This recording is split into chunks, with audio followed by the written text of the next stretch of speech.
Assalamualaikum warahmatullahi wabarakatuh. Yang saya hormati Ibu Naifah selaku dosen pengampu mata kuliah telah kurikulum bahasa Arab MA dan teman-temanku semua PBA 5B yang saya sayangi. Senang sekali bisa menyapa teman-teman semua meski kita belum bisa bertemu secara langsung. Semoga kita dalam keadaan sehat walafiat dan selalu dalam lindungan Allah Subhanahu wa taala dan berdoa agar pandemi ini segera berakhir. Perkenalkan, kami dari kelompok pertama. Saya Awalun Nikmati Yomil Hidayah. Dan saya Nurul Lailiatul Mukarramah. Di sini kami akan membahas diskusi kami tentang telaah buku bahasa Arab teks Kurtilas Madrasah Aliyah kelas 10 semester Ganjil bab 1. Organisasi kurikulum akan selalu ada dalam konteks membangun manusia seutuhnya yang memiliki karakter. Hal ini menuntut kita sebagai calon guru untuk selalu bisa mengamati, menganalisis kurikulum dari masa ke masa. Hal ini juga dilakukan demi menciptakan generasi masa depan yang berkarakter, yang memahami jati diri bangsanya, dan menciptakan anak yang unggul, mampu bersaing di dunia internasional. Kehadiran kurikulum inilah salah satu unsur yang memberikan kontribusi nyata dalam mewujudkan proses berkembangnya sumber daya manusia yang berkualitas.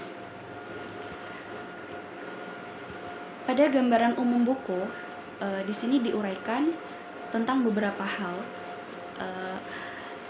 Salah satunya ada tujuan pembelajaran. Di situ menyebutkan dalam mengamati, menanya, mengeksplorasi, mengasosiasi, dan mengkomunikasikan, peserta didik mampu mendengar, bercakap, membaca, dan menulis dengan bahasa Arab yang berkaitan dengan topik al-bayanatis syakhsiyah.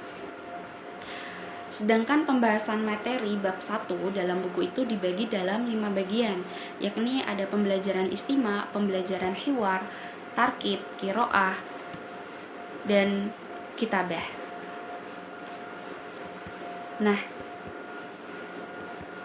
setelah mengamati keberadaan kurikulum 2013 Bahasa Arab kelas 10 semester Ganjil bab 1 dengan pendekatan saintifik, ditemukan berbagai kepincangan baik dalam buku guru maupun buku siswa.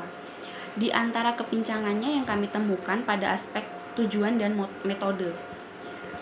Pada tujuan, dalam buku tersebut masih belum ada kejelasan apakah itu tujuan atau pendekatan. Tujuan di dalam buku tersebut justru berisi pendekatan saintifik yang terdiri dari 5 aspek yang mengamati, menanya, mengeksplorasi, mengasosiasi, dan mengkomunikasikan. Kalau sekiranya berisi tujuan, maka tujuan itu harus memiliki 4 unsur, yaitu unsur A, B, C, dan D. Di sini A itu sebagai audien, yakni siswa. B itu behavior, menjelaskan, menyebutkan. C itu condition, metode diskusi, metode role playing, metode gallery work, dan D itu degree, dengan tepat, dengan benar, dengan fasih. Nah, tujuan pembelajaran itu menjabarkan secara spesifik, bahkan memperlihatkan kecakapan apa yang mau dicapai dengan metode apa gitu. 4 unsur dalam rumusan tujuan pembelajaran tersebut sangatlah filosofis gitu. Maksudnya apa? Yaitu di mana keberadaan tujuan pembelajaran yang mentiadakan unsur A itu saja sudah dipandang lucu. Jadi siapa yang diajar tidak jelas.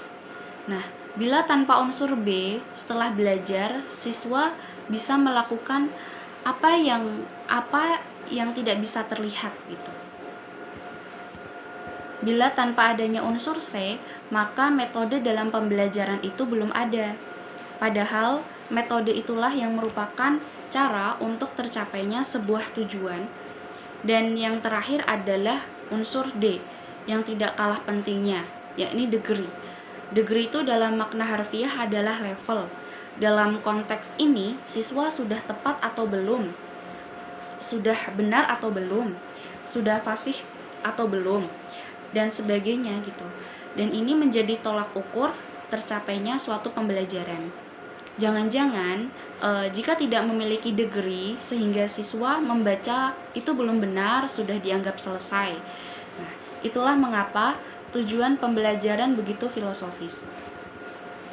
Tadi kan di dalam buku tersebut belum bisa membimbing guru untuk bisa mencapai tujuan.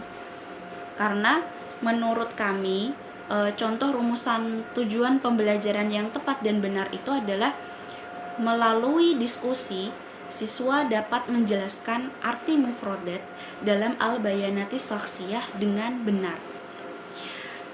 Tadi di dalam buku guru maupun buku siswa, tujuan pembelajaran masih menggunakan kata kerja yang tidak operasional, yaitu kata mampu. Nah, karena seharusnya menggunakan KKO atau kata kerja operasional, yaitu kata dapat. Yang kedua, di dalam buku tersebut juga tidak mencantumkan metode pembelajaran. Jadi, mau menggunakan metode apa saja selama pembelajaran berlangsung dalam materi tersebut seharusnya kan sudah terencana. Nah, sehingga itu akan membantu guru dalam membuat RPP. Jadi menurut kami di dalam buku tersebut terdapat pengkaburan makna atau konsep karena antara metode dan pendekatan itu masih rancu. Nah, seharusnya si pembuat buku tersebut perlu memahami apa itu pendekatan dan apa itu metode.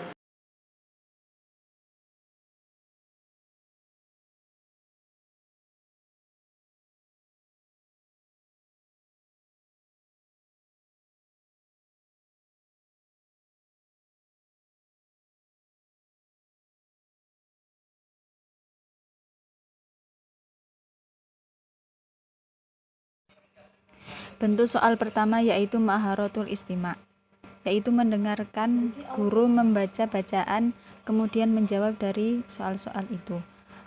Guru membaca bacaan yang telah ditemukan di kitab Irsyadul Mu'allim. Tadribat alal istima' yang kedua yaitu menerjemahkan bahasa Indonesia ke dalam bahasa Arab. Tadribat alal istima' yang ketiga yaitu mencocokkan kalimat yang sesuai yang ada di kotak. Tadrib yang ketiga yaitu ikhtar ijabah sahihatan minal ajwibah al-atiyah, memilih jawaban yang benar.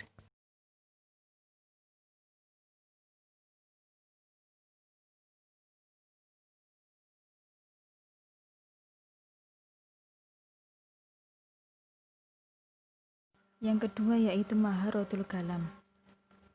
Tadribat alal hiwar, tadrib al-ula, tabadal al-asila wal ijabah ma'a zamilik.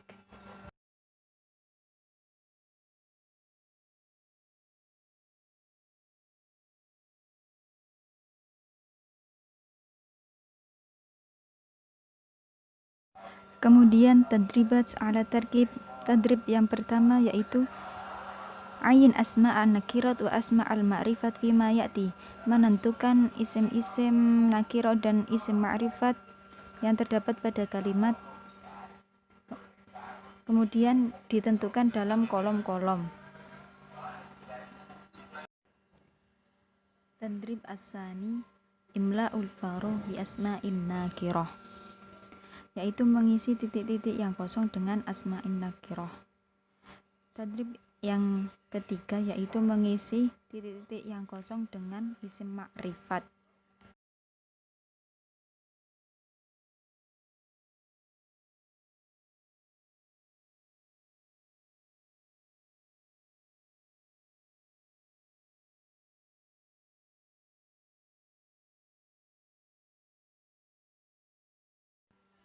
Yang ketiga yaitu maharatul qiraah dengan tadribat yang pertama yaitu qul sahih jika itu benar dan atau qul khata' idan itu jika itu salah.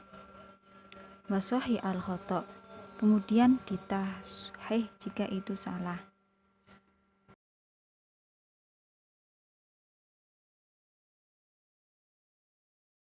Yang keempat yaitu maharatul kitabah.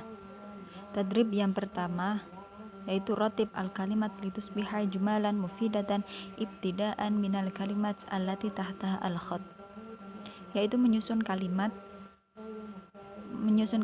jumlah mufidah dimulai dari kalimat yang bergaris bawah.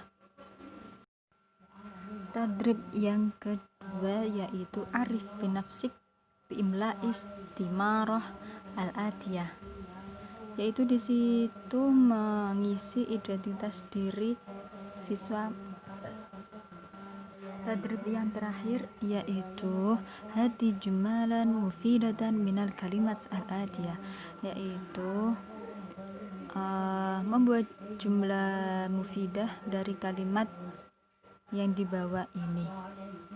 Setelah mengamati, menanya, mengeksplorasi, mengasosiasi, dan mengkomunikasikan, peserta didik mampu mendengar, berbicara, membaca, dan menulis dengan bahasa Arab yang berkaitan dengan topik. Pada hakikatnya, kegiatan belajar mengajar adalah suatu proses komunikasi antara pihak guru atau pendidik dengan peserta didik. Jadi, untuk itu perlu digunakan sarana yang membantu, yaitu proses komunikasi yang disebut dengan media. Dalam proses belajar mengajar, media yang digunakan untuk mempermudah komunikasi. Sekian dari kami. Terima kasih. Wassalamualaikum warahmatullahi wabarakatuh.